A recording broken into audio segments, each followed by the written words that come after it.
Tonight's hearing wasn't just chaotic, it was a full-blown exposure of a government culture drowning in double standards, constitutional violations, and shameless political hypocrisy.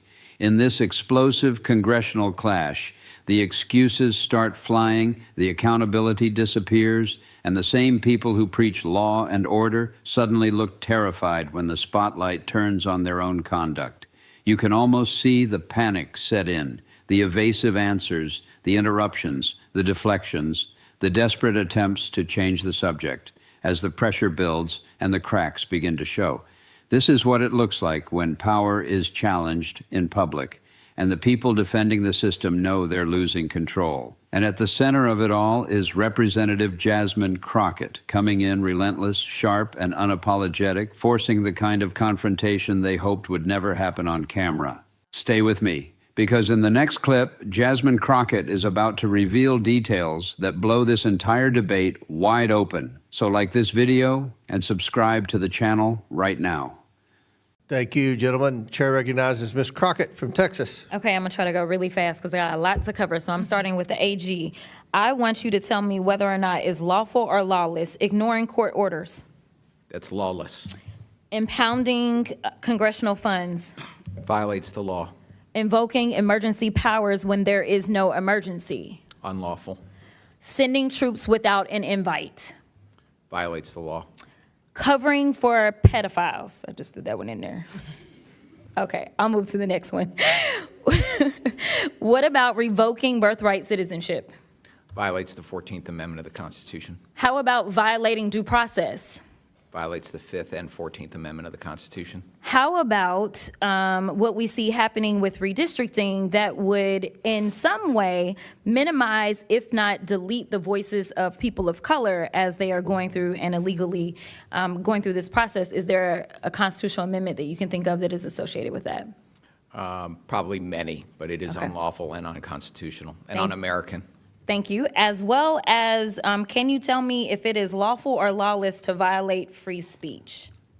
That's lawless. Okay, sounds about right, because, you know, we had to have a conversation about Jimmy Kimmel, so I'm going to say free Jimmy Kimmel for sure, and hopefully we will deal with the FCC chairman. But the reason that I wanted to go through that long list, and that was actually not even the half of it, is because since this administration has come in on January 20th, they have engaged in some form of every single thing that I said on that list, even the part about covering for pedophiles.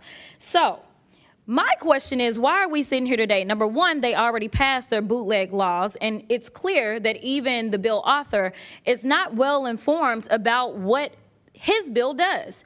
Because as has already been stated, at the age of 18, you are an adult.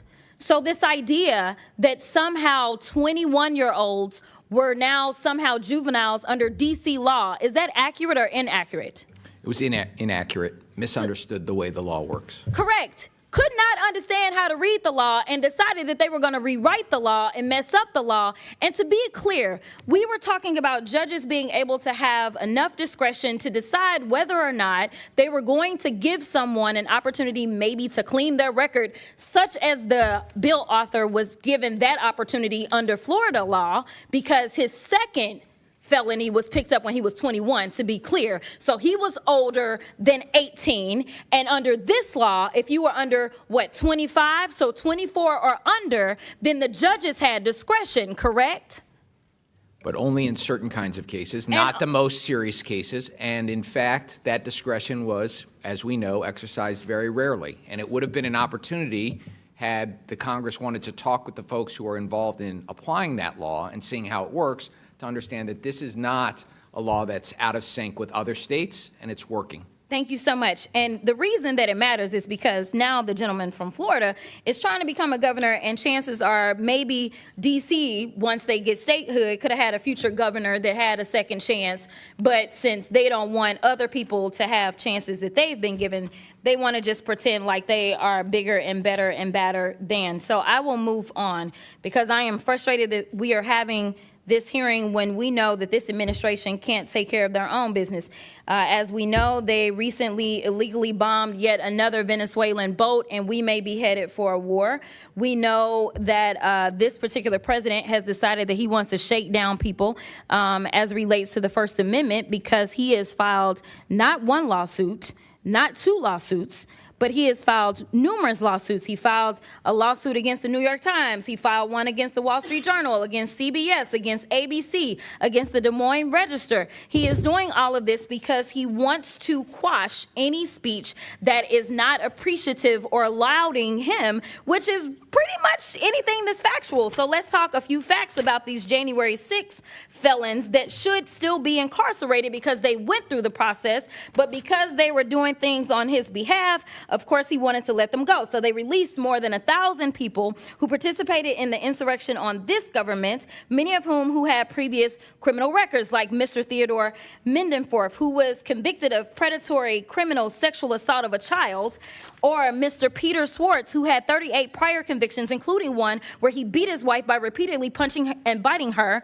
Trump also pardoned Mr. David Daniel, who was convicted of production and possession of child pornography. Trump also pardoned Mr. Daniel Ball, who, quote, threw an explosive device that detonated upon at least 25 officers during the Capitol riot. He also had a record for, quote, domestic violence by strangulation. I'm not done. Trump also pardoned Mr. Andrew Taki, who sent nudes to an undercover law enforcement officer who was posing as a 15-year-old girl. Mr. Casey Hopkins also received a pardon from Trump, and Mr. Hopkins was convicted of forcible rape. According to court records, he, quote, had forcible intercourse with the victim, choked her to the point of impairing her vision, banged her head into a wall, and urinated into the victim's mouth as he humiliated her. These are the people that he decided to release in the streets of D.C. So if anybody does need to clean up D.C., I would agree it is this man, because he is the one that is causing half the crime that we have.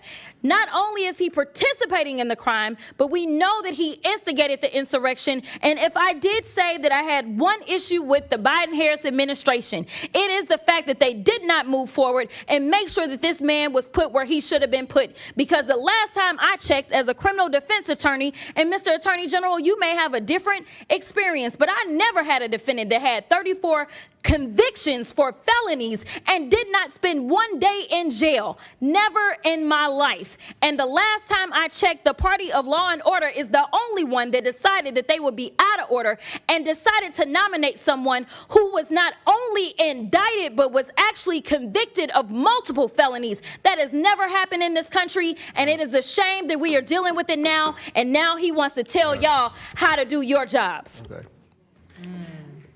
I thought you were going to say when you had one problem with the Bidens, I thought it was going to be on the pardons, all the pardons that the auto pen pardon. It's on the fact that they did. Okay, all right, okay.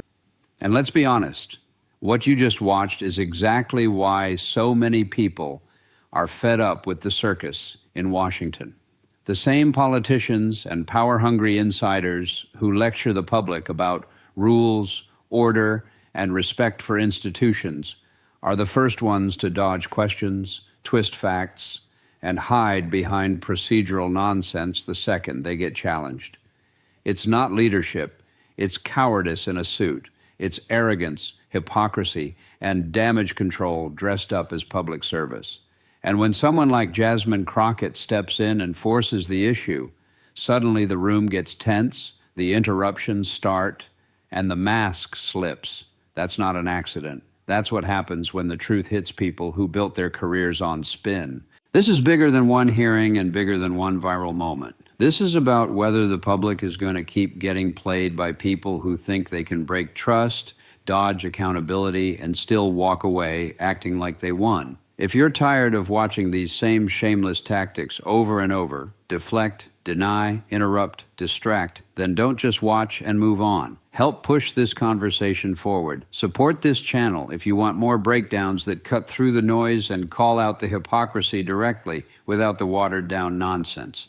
Hit like so more people see this, Drop your thoughts in the comments so your voice is part of the conversation, and subscribe if you're done with fake outrage and ready for real accountability. We're not here to protect politicians' feelings. We're here to expose the games, follow the facts, and keep the pressure on. And trust me, this story is far from over.